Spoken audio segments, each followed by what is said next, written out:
السلام علیکم ورحمت الله وبرکاته. زه خپل علماء کرامو ته، خپل د مدرسې محتممینو ته، سفیرینو ته، هغوی ته دا یو خصوصي پیغام ورکول غواړم. یو خو سوال درته کوم، خدای ته وګورئ، د خدای خاطر وکړئ چې دې سعودي عرب ته راشئ نو عمرې له راځئ او دا فضول ګرځېده مه کوئ، پلاني ځګي ته ځم پلاني ځګي ته ځم. دا هر چاته نه، هغه چاته چې کم خلق راځي او د چاندو په نیت باندې، په دغه نیت باندې راځي. قسم دی کو د دې مسافرو حال تاسو دلته کې ولیدو که نه، والله چې زړه به مو جاړي. په ما باندې په خپله په یو وخت کې 2008-9 کې داسې وخت تېر شوی دی چې 6 میاشتې ما د غرمې روټۍ نه ده خوړلې. دا د څه د لاسه، دا د مسافرۍ دلته خلکو مجبورې دي، دا سړي خپلې مجبورې دي. خاص زه چې په دې جامه کې د چا خواله ورشم یا مې پټکې په سر باندې، زما نه سړي یریږي. ولې؟ او یار دا سړی ګور چې چاندې له راغی. یو ورځ د سیو شوله شویه ورته وایي، زموږ خلکو ته شویه وایي. هلته زما ترونه اوسېږي، زه د هغوی خوا لاړم. په هغه ورځو کې ما تازه هغه خپل د کینسر اپریشن کړی، نو ما سره عصا وه، امسا چې ورته وایي، هغه زما سره وه. نو زه هلته کې روان وم، نو د مسافرو دوی زما نه سیټ کاله کوي، بیا چاندې له څوک ملا راغلی دی. نو زما د تره ورته وي نور علي شاه راړه، هغه ورته وي د خدای ظالمانو دا زما وراره دی، په خپله مدرسې له پیسې ورکوي.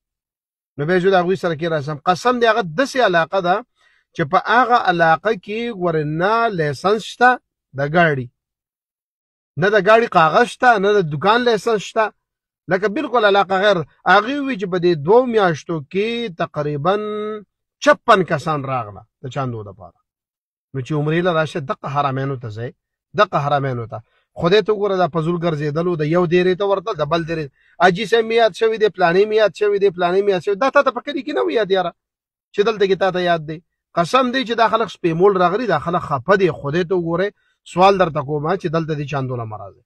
چې راځم په غټو غټو سټو پسې ځئ، چې کم د مسنو غټ غټ مالکان دي په دیاړي مار پسې ورځئ. دیاړي مار غریب سره خپل د روټۍ پیسې نه، دلته تمیز روټۍ په 1 ریال باندې ده، د هغې پیسې ورسره والله نه. داسې خلق مو لیدلي دي تاسو، د هغې باوجود هم راخلاص یې په دې خلقو باندې.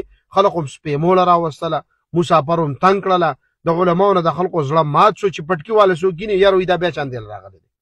ستا دومره د حرمینو سره مینه، دا روژه ده، په دې روژه کې زه ګورم دا ټول ګرځي، یاره زه عمرې له راغلی یم. د خدای ظالمه په حرم کې په بیت الله شریف کې یو مونځ په 1 لاک باندې دی. تو هلته ولې نه ځې؟ هلته ولې نه پاتې کېږي؟ هوټرت عمره وکړې، ورځ دوه تېره کړې، واپس بیا دلته راخلاصې. دا ریاض ته ځمه، دا دمام ته ځمه، دا بها ته ځمه، دا پلاني ځای ته ځمه، دا پلاني ځای ته ځمه، او بیا پکې دا لفظ زده کړي. نه، الله پاک فرمایي چې سیرو فی الارض، تاسو وګرځئ په دې ځمکه باندې. خو بیا د هغې تر وروسته نه دي کتلي چې فانظر کیف کان عاقبة الظالمین مکذبین. دغې ته سوچ نه دی کړی چې په هغې پسې وروسته الفاظ څه دي چې تاسو وګورئ د دې خلقو کم چې نافرمانه خلقو، بدبخته خلقو، د هغوی انجام څه تېر شوی دی، د هغې ته سوچ نشته دی. خو بس راځي او یاره زه لاړم او د مدرسې لپاره چانده ده، دا مې راوړل ده. والله چې زه په خپله بذات خود وز د دې خپلو ملګرو نه، خپل ملګري م دي، خو ځان دې ساتم.